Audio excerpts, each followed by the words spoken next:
Bom, eu vou apresentar para vocês agora o trabalho de parasitologia veterinária. A dupla é constituída por mim, Bruno, e pela Beatriz.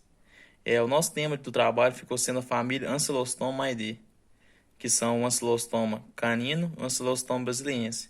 Vou falar também sobre o Bonostomo sp. O Ancylostoma canino é um verme hematófago e parasita do intestino delgado, de caninos e felinos.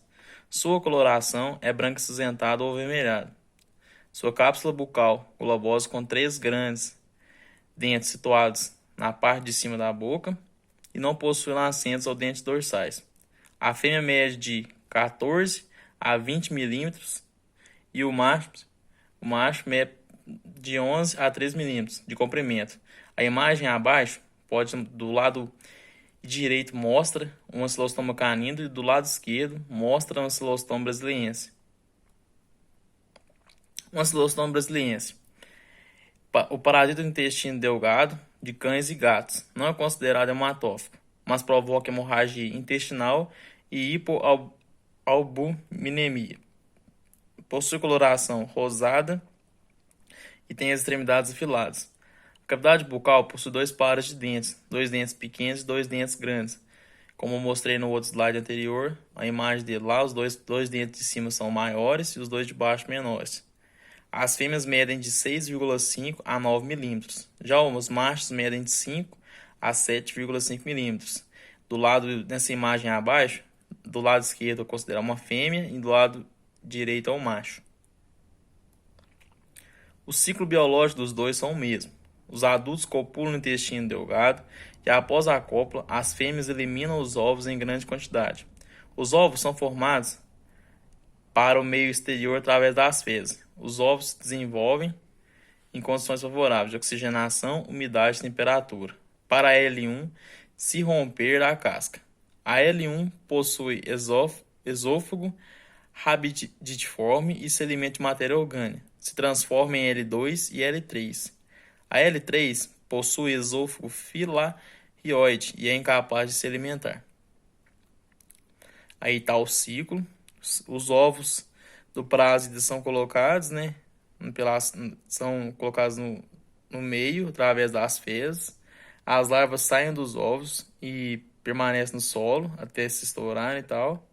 Aí as larvas se desenvolvem e na parte da L3 contamina o ser humano. As larvas penetram na pele.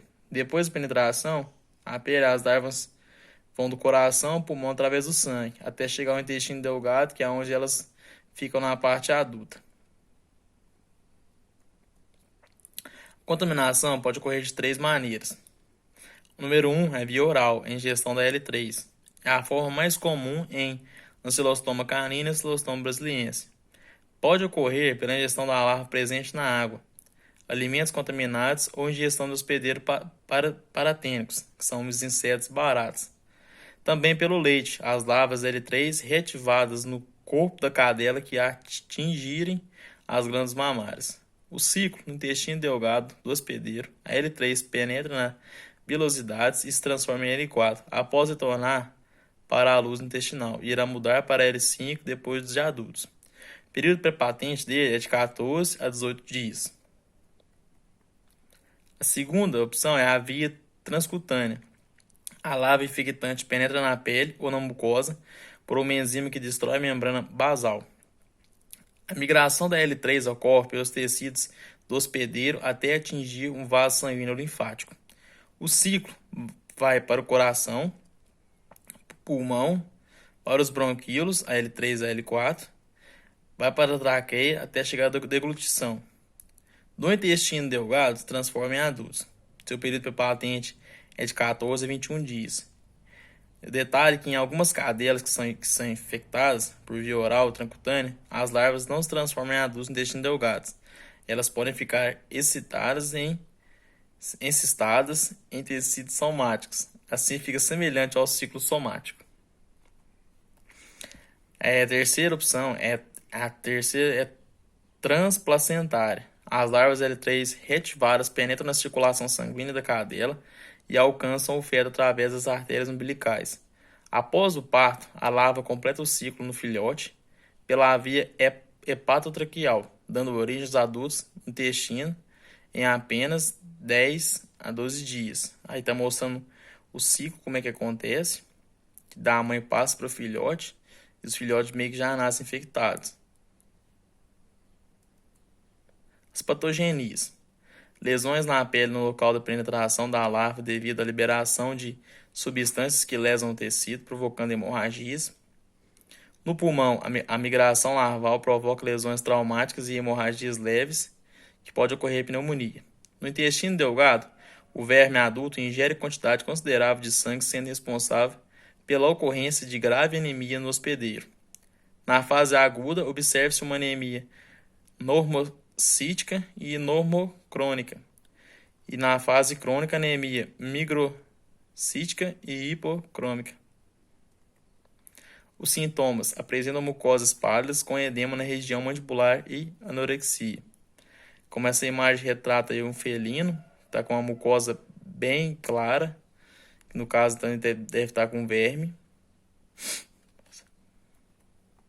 Controle: a vermifugação da cadela pós-parto.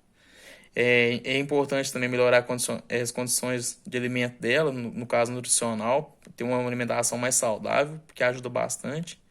Tratar os filhotes com vermífugo de 15, 30 e 45 dias de vida e repetir a cada 6 meses. Nessa imagem está o Bravec, que é um remédio muito bem usado pelos proprietários de caninos. Agora eu vou falar um pouco sobre o Bonostomo flebotomum. O verme adulto é hematófago e parasita de bovinos e bubalinos. O dente dorsal da cavidade bucal é curto e grosso. Possui 4 lancetas subventrais da cavidade bucal. A fêmea mede de 16 a 19 milímetros e o macho mede de 10 a 12 milímetros. Os machos têm uma bolsa copuladora, 2 espículos e sem gubernáculo. Vou falar sobre o Bunostomo trigonocephalum. O verme adulto é hematófago e parasita do intestino delgado de ovinos e caprinos.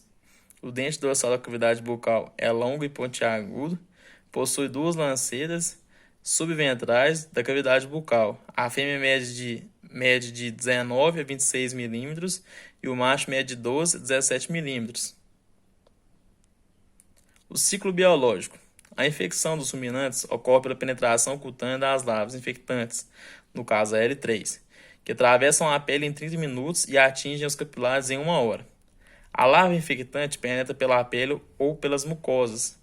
Acontece a migração da L3 pelos tecidos hospedeiros, até atingir um vaso sanguíneo linfático, que vai para o coração, passando assim para o pulmão, depois para o alvéolos, para os bronquíolos, onde a L3 transforma em L4, para a traqueia, onde depois vai ocorrer a deglutição, vai engolir ela novamente, e no intestino delgado assim ela vira adulto. É muito semelhante ao ciclo de Loz, e seu período pré-patente varia de 1 a 2 meses. Aí está um ciclo que acontece, a vaca põe as fezes, aí infecta, tipo assim, a larva infecta fica no chão, e tanto pela parte das patas, né, pode ser infectado o animal, quanto pela via oral. Patogenias. Lesões na pele no local de penetração da larva devido à liberação de substâncias que lesam o tecido, provocando hemorragias. Nos bovinos, ocorre dermatite nos locais de penetração da larva, geralmente nos pés, que é onde a larva pode ser penetrada. Os animais ficam batendo os pés no chão, incomodados. No pulmão, a migração larval provoca lesões traumáticas e hemorrágicas leves. Podem ocorrer pneumonias, importante em ovinos mal alimentados. Na fase aguda, ocorre uma anemia normocítica. Na fase crônica, causa anemia microcítica e hipocrônica. Os animais jovens são mais suscetíveis que os adultos. Sintomas: mucosas pálidas, edemas mandibulares e anorexia. Pode verificar sangue nas fezes dos animais. Aí do lado esquerdo está mostrando um bezerro que está com a mucosa do olho bem pálida, no caso bem preocupante.